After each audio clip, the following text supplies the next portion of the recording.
आज से कुछ महीने बाद क्लास 12th बोर्ड एग्जाम का रिजल्ट आ जाएगा। जैसे तुम्हारी प्रिपरेशन है, कल से पढ़ूंगा बोलते हो, तुमने पूरा साल निकाल दिया, तो उस हिसाब से तुम्हारे मार्क्स आएंगे 50 से 60%। क्या पता कुछ बच्चे फेल भी हो जाएं। वहीं दूसरी तरफ तुम्हारे दोस्त या क्लासमेट्स बोर्ड एग्जाम में 90%, 80% स्कोर कर रहे होंगे। इन मार्क्स से उनके पेरेंट्स भी खुश होंगे, साथ में उनका कॉन्फिडेंस इतना हाई होगा कि वो एंट्रेंस एग्जाम वगैरह क्लियर कर आके एक बढ़िया से कॉलेज में अपने चिल लाइफ जी रहे होंगे। अब तुम बताओ तुम्हें कैसा फील होगा उस टाइम पर? नहीं लगेगा ना सही? ऐसा लगेगा कि यार काश उस टाइम पर पढ़ लिया होता, बहाने ना बनाकर अच्छे से स्टडी कर ली होती, तो आज मेरे पेरेंट्स भी खुश हो रहे होते। अब चॉइस तुम्हारे हाथ में है, रिग्रेट करना है या फिर अब जितना भी टाइम बचा है उसमें 10 घंटे 12 घंटे की सेल्फ स्टडी करके अपने बोर्ड एग्जाम को फोड़ना है। So hi everyone, this is Mukul Bhardwaj और आज की वीडियो में हम बात कर रहे होंगे क्लास 12th के उन बच्चों की जिनसे बिल्कुल भी पढ़ाई नहीं हो रही। किसी का सिलेबस पूरा है तो वो रिवीजन के लिए रो रहा है, किसी का सिलेबस ही पूरा नहीं है। तो इस वीडियो को एकदम शांत माहौल में बैठकर देखो। जो मैं तुमसे पूछूंगा उसका ऑनेस्ट आंसर तुम दोगे और जिन प्रॉब्लम्स को तुम फेस कर रहे हो उनका सॉल्यूशन मैं तुम्हें बताऊंगा। तो सबसे पहले ये बताओ कि तुमसे पढ़ाई क्यों नहीं हो रही? कमेंट करके बताओ। तुम ओवर थिंकिंग करते हो, सिलेबस कंप्लीट नहीं हुआ है, या फिर रिवीजन नहीं हो रहा, ब्रेकअप हो गया है,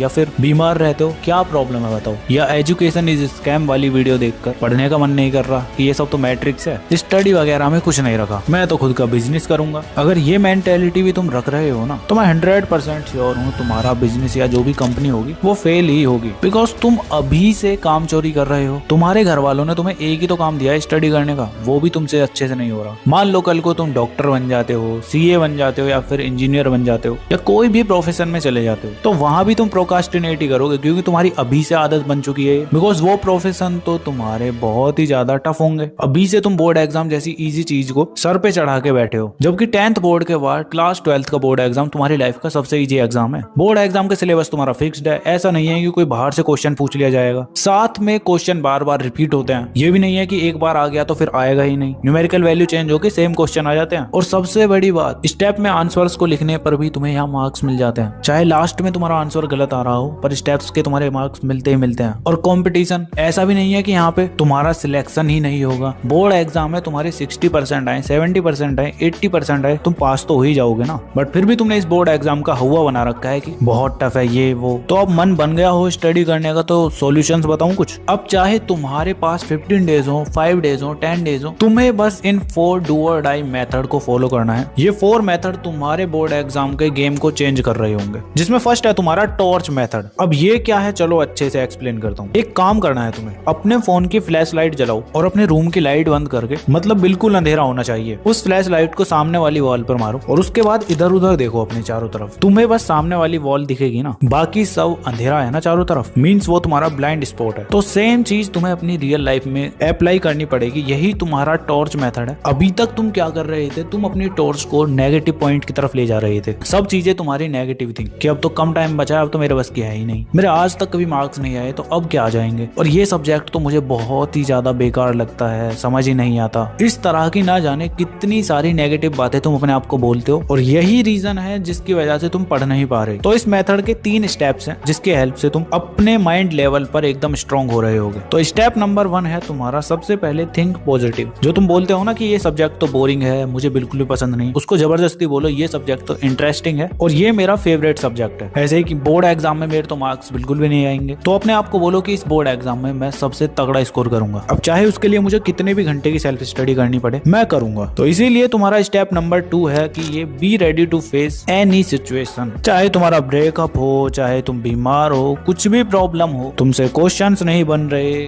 सारी चीजें भूल रहे हो, तुम्हें कोई भी प्रॉब्लम हो, उसको तुम्हें फेस करना है, उसके सॉल्यूशन ढूंढना है और फिर से लग जाना है पढ़ने के लिए। अब पुरानी गलती नहीं दोहरानी है कि जिसमें तुम कुछ समझ नहीं पाते थे तो छोड़ देते थे सभी चीजें। ऐसा बिल्कुल भी नहीं करना है। अब वॉरियर वाला माइंडसेट बना लो, जो भी चीजें तुम्हें मिल रही हैं उनको अच्छे से कंप्लीट करो। एंड इसके बाद 3rd स्टेप है तुम्हारा नेवर डिस्कस एनीवन। तुम अब जो भी प्लान बनाओगे अपनी स्टडी के लिए, घंटों घंटों की सेल्फ स्टडी करोगे, उसका प्लान तुम्हें कभी भी किसी को नहीं बताना है, ना ही अपने घर वालों को, ना ही अपने दोस्तों को। बिकॉज तुमने भी देखा होगा कि तुम कोई भी चीज दूसरे लोगों को बता देते हो ना, तो वो काम तुम्हारा हो नहीं पाता। फिर जो भी करना है अपने हिसाब से करो, किसी को कुछ मत बताओ। तो टॉर्च मेथड के यही 3 स्टेप्स। अब इसके बाद आता है तुम्हारा सेकंड मेथड 90% स्कोर करने के लिए। तो देखो, अगर तुम्हारे पास 5 से 10 डेज हैं, तो ये चीज तो बिल्कुल भी पॉसिबल नहीं हो पाने की कि तुम 95% ले आओगे अभी से स्टार्ट करके। हाँ, बट 80% 85% इजीली ले आओगे। कैसे लेकर आओगे, उसके लिए तुम्हें इन 3 स्टेप्स को ही फॉलो करना है, जिसके अंदर फर्स्ट है तुम्हारा फोकस ऑन सॉल्व 100% पेपर। तुम्हें अपना गोल ये नहीं बनाना है कि मुझे 90% लेकर आना है, 100% लेकर आना है। गोल तुम बनाओगे कि मुझे 100% पेपर को सॉल्व करना है। जितने भी क्वेश्चन आते हैं उनके सभी के आंसर लिख के आने हैं। बिकॉज अगर क्वेश्चंस को छोड़ के आ जाओगे तो तुम्हें मार्क्स एक भी नहीं मिलने का, थोड़ा बहुत उसके अंदर लिखकर भी आओगे तो कुछ मार्क्स तुम्हें मिल ही जाएंगे। अब उसके लिए तुम्हें आंसर राइटिंग की प्रैक्टिस करनी पड़ेगी, जिसके लिए मैं अलग से एक और वीडियो बना दूंगा। अगर तुम चाहते हो तो कमेंट कर देना, ठीक है। सेकंड स्टेप है तुम्हारा फाइंड हाउ। कोई भी चीज तुम पढ़ रहे हो उसको समझो वो कैसे हुई, क्या उस टॉपिक या चैप्टर में बताया जा रहा है। मतलब हर चीज को सीखने के लिए तैयार रहो। अटैक मोड तुम्हारा ऑन हो जाना चाहिए, ठीक है। थर्ड स्टेप आता है तुम्हारा क्वालिटी स्टडी मटेरियल। अब लास्ट टाइम पर तुम्हें स्टैंडर्ड बुक्स नहीं लगानी है, मैं बहुत वीडियोस में ये बातें बोल चुका हूँ। सिंपली एनसीईआरटी पकड़ो, पीवाईक्यूज पकड़ो और साथ में सैंपल क्वेश्चन पेपर्स। ये 3 चीजें तुम्हारे पास होनी चाहिए बस। अब इसके बाद थर्ड मेथड है तुम्हारा टाइम मैनेजमेंट के लिए, जो कि सबसे ज्यादा इंपॉर्टेंट है और उससे भी ज्यादा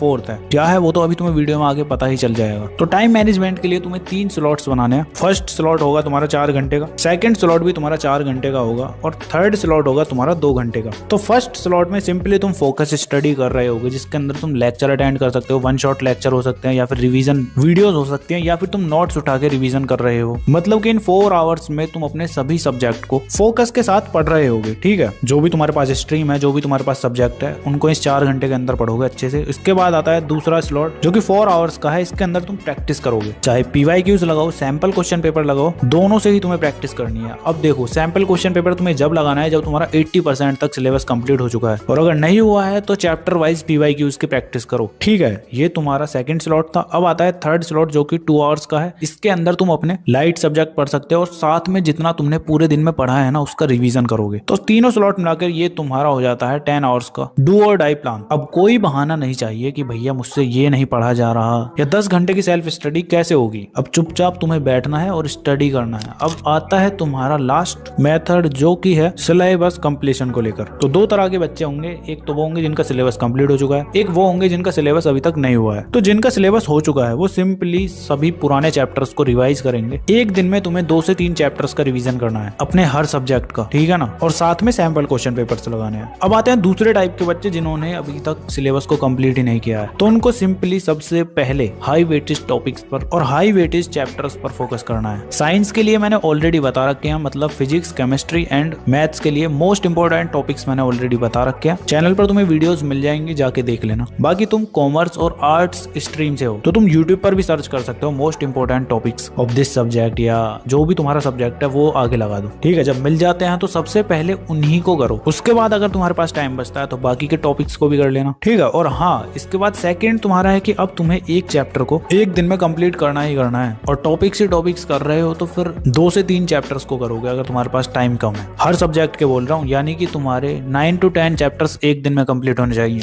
अब ये भी तुम्हें इम्पॉसिबल लग रहा है तो फिर तुम्हारा टॉर्च मेथड बेकार ही गया बताना। बोला था ना, हर चीज के लिए रेडी रहना है, हर प्रॉब्लम को तुम्हें अच्छे से फेस करना है। कुछ ही दिन तो बचे हैं यार, अच्छे से पढ़ो और हो जाएगा तुम्हारा काम। फालतू में स्ट्रेस लेते हो, ओवर थिंकिंग करते हो। मैं हूं ना, जो मैंने तुम्हें इस वीडियो में बताया उसको एकदम अच्छे से फॉलो कर लेना। वीडियो पर अभी तक बने हुए हो तो मुझे पक्का भरोसा है तुम अपने बोर्ड एग्जाम को फोड़ रहे होगे, और उसकी शुरुआत तुम अभी से करोगे कमेंट सेक्शन में RIP क्लास 12th बोर्ड। इसका हम दी एंड करेंगे अपने ही स्टाइल में। और भी वीडियोस तुम्हें इस चैनल पर मिलेंगे, पीवाईक्यूज वगैरह, इंपॉर्टेंट क्वेश्चंस वगैरह। तो बने रहना है मेरे साथ। बाकी तुम्हें अपनी स्क्रीन पर ये वीडियो शो हो रही होंगी, इनको भी देख सकते हो अगर टाइम है तो। पढ़ना जाके पढ़ो। मिलता है नेक्स्ट वीडियो में, तब तक के लिए keep learning, keep studying and keep smiling.